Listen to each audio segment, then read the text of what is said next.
Oi, eu sou o Matt e hoje eu tô aqui com o Sushi pra gente falar sobre o pior pesadelo que a gente já passou juntos.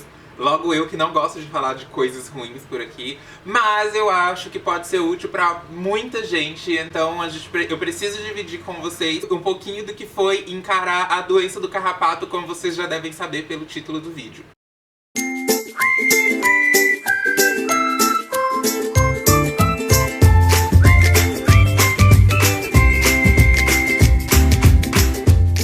Eu vou começar explicando um pouco sobre o que é a doença. E eu queria muito deixar claro que esse vídeo não tem um cunho científico, eu não tenho formação clínica pra falar sobre isso, mas eu vou falar da minha experiência e o único intuito desse vídeo é ajudar outras pessoas pra que todo mundo consiga identificar a tempo e levar o seu cachorrinho o quanto antes pra tratar, aí sim, com um profissional, tá?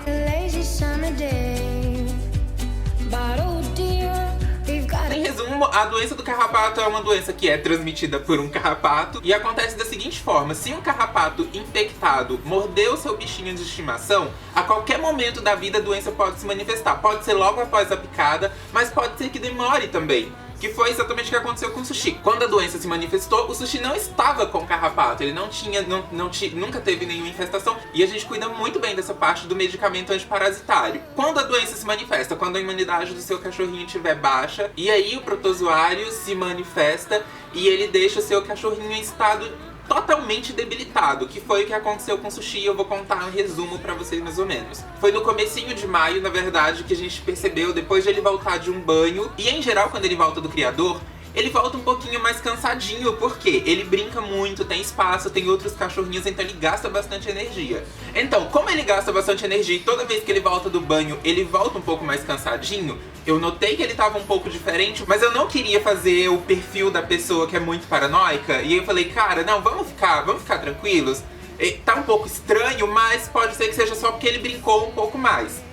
O que aconteceu foi que isso foi numa segunda-feira, e ele foi comendo cada vez menos, da segunda até a quinta-feira, que foi o dia que eu chamei o veterinário. Como eu nunca tinha passado por isso, nunca sequer tinha ouvido falar dessa doença, eu não sabia muito bem o que estava acontecendo. E o que aconteceu foi o seguinte: eu saí pra comprar uns petiscos pro Sushi, e quando eu voltei, ele tinha vomitado. Nesse momento eu já tinha entrado em contato com o veterinário e tava só esperando que ele chegasse. Ele chegou logo em seguida e foi coletar o sangue do Sushi pra fazer o exame. Quando ele coletou o sangue do Sushi, ele viu que o sangue tava muito ralo.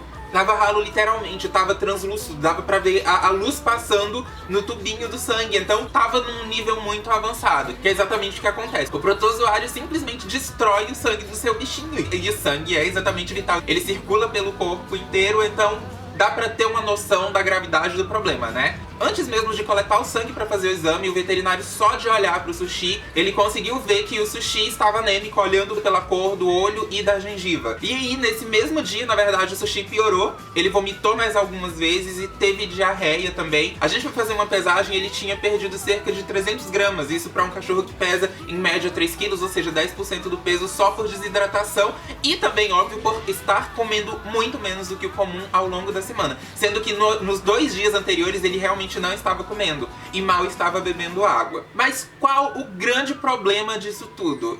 O problema é que a doença do carrapato é muito silenciosa. Na verdade, depois de um tempo a gente concluiu que provavelmente a doença já estava se manifestando antes. Provavelmente ele já vinha deixando de comer, já vinha reduzindo a quantidade de alimentação um pouquinho antes e a gente não tinha percebido. Então, qual o recado e qual a dica para evitar que a doença seja descoberta num estágio muito avançado? Fique atento a qualquer mudança de comportamento no seu bichinho. Ninguém melhor do que a gente conhece eles, a gente sabe muito bem quanto eles se doam pra gente o tempo inteiro, como que é o comportamento e a personalidade deles. Como a gente sequer sabia da existência dessa doença, a gente realmente acabou agindo de forma que a gente poderia ter chamado o veterinário já na terça-feira. Então, não façam a mesma coisa. Notou qualquer diferença? Não é frescura, trata-se de estado de alerta. Óbvio, qualquer coisinha, qualquer momento, todo cachorro passa por uma fase um pouco mais assim, sem querer comer. Mas se você notou isso 2 dias, já pode sim entrar em contato com um profissional e ficar em estado de alerta. Porque quanto antes você diagnosticar e começar o tratamento, melhor. Então eu sei que é muito comum e sempre que a gente se preocupa com os bichinhos ou que a gente quer fazer algo a mais, vai ter sempre gente dizendo que é frescura e nananã, e que tem cachorro que fica no quintal e que não precisa dessas coisas, mas Gente, não é frescura. É uma doença muito séria e o risco de morte é alto. Então, volta a fita. Eu vou falar isso 1000 vezes até o término do vídeo. Quanto antes você começar o tratamento, melhor. E assim, quais são os sintomas da doença? Essa é exatamente a parte mais complicada dessa doença. Ela é uma doença muito silenciosa e é difícil de você detectar. Então, quando você consegue detectar, é porque a coisa já tá rolando. Então, corre. Mas vamos lá, depois de passar pela experiência, tem algumas coisas que eu consigo indicar pra vocês aqui como sendo sintoma pra vocês ficarem de olho. Primeiro, qualquer mudança de comportamento do seu bichinho. Então, no caso do Sushi, ele é muito apegado com o Sander, muitíssimo, e toda vez que o Sander chega do trabalho, ele faz uma festa sem fim. Teve um dia que a gente notou que o Sushi não fez festa quando o Sander chegou, não correspondeu à empolgação do Sander, a gente achou um pouco estranho, mas a gente pensou que ele tava só com um pouco de preguiça naquele dia, com sono, então ok. De fato, nos dias seguintes, ele voltou a fazer a festa? Sim, mas ali foi já, a gente achou muito estranho, porque às vezes, ele até, quando ele tá com muito sono, ele demora um pouquinho pra corresponder, mas quando ele percebe, ele reage logo em seguida. Dessa vez não houve reação, então ali já foi um sinal. Outro sinal muito curioso também. Teve um dia que a gente acordou e o Sushi tinha feito xixi em um dos colchõezinhos dele, que é um colchãozinho que ele ganhou e que fica ao lado da vasilhinha de comida dele. Cachorros machos são territorialistas, mas eles não fazem xixi nas próprias coisas. Então a gente achou muito estranho o Sushi fazendo xixi no próprio colchãozinho, mas a gente falou, tudo bem, vou colocar pra lavar, não vou brigar com ele, óbvio. Mas eu confesso que a gente ficou estranho. Tudo isso a gente só percebeu depois que o problema todo havia passado. Esse que é o X da questão. Só depois que a gente conseguiu juntar as peças. Então, notou alguma coisa estranha, fique atento. Outra coisa que eu já falei, mas voltando aqui, a mudança no apetite do seu bichinho. Geralmente eles começam a comer cada vez menos. E essa mudança é muito gradativa. Não é de um dia pro outro que ele vai deixar de comer. Ele vai começando a comer realmente menos, mas é uma diferença sutil. Então fique de olho, daí a importância de realmente ter uma alimentação certinha e dar sempre a quantidade ideal pro peso do seu cachorro no mesmo dia. A gente usa aqui pro Sushi um copinho, então quando a gente dá sempre a mesma medida, você sabe se ele tá comendo a mais ou a menos. E também, no caso do Sushi, o que mais se sobressaiu pra gente foi a postura.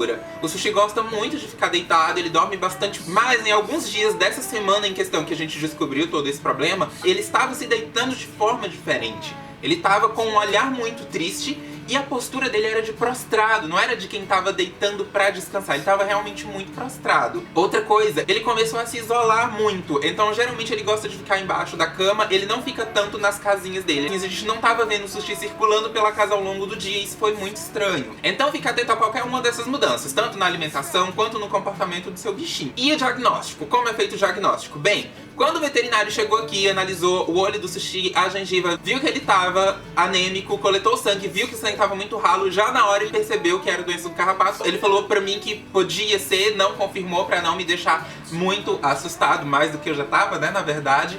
E o resultado do exame saiu no dia seguinte pela manhã e confirmou. Mas assim, a única forma de fazer de fato o diagnóstico é fazendo exame. E aí depois do diagnóstico, logo imediatamente deve-se começar o tratamento. No caso do Sushi, a gente levou ele pra clínica, o médico pediu que ele ficasse internado um dia pra tomar medicação na veia, tomando antibiótico. Graças a Deus ele não precisou ficar mais de um dia, ele respondeu bem a medicação, mas o tratamento continuou em casa. Durante 21 dias a gente dava, como o medicamento é muito forte, o médico passou também um outro remedinho pra preparar o estômago antes. Então a gente dava esse remedinho, só meia hora depois o remédio principal pro tratamento e mais um suplemento pra ajudar a recuperar o fígado dele, que também tinha sido afetado pela doença. Então percebam o nível de gravidade. A gente teve que passar 21 dias dando 3 medicamentos. Detalhe que o Sushi não gosta de medicamento, a gente teve que enganar colocando medicamento em franguinho cozido, desfiado, sem tempero, né, só a carne, em legumes, enfim,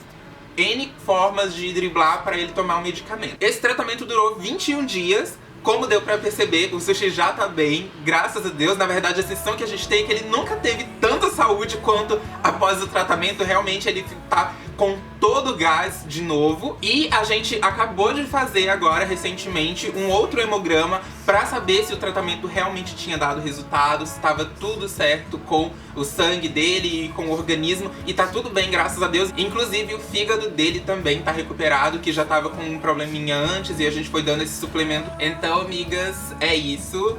Nosso bebê tá aqui lindo e muito saudável. Juro pra vocês, foi uma das piores sensações da vida ver ele tão mal. E exatamente por isso eu decidi fazer esse vídeo e compartilhar com vocês essa informação.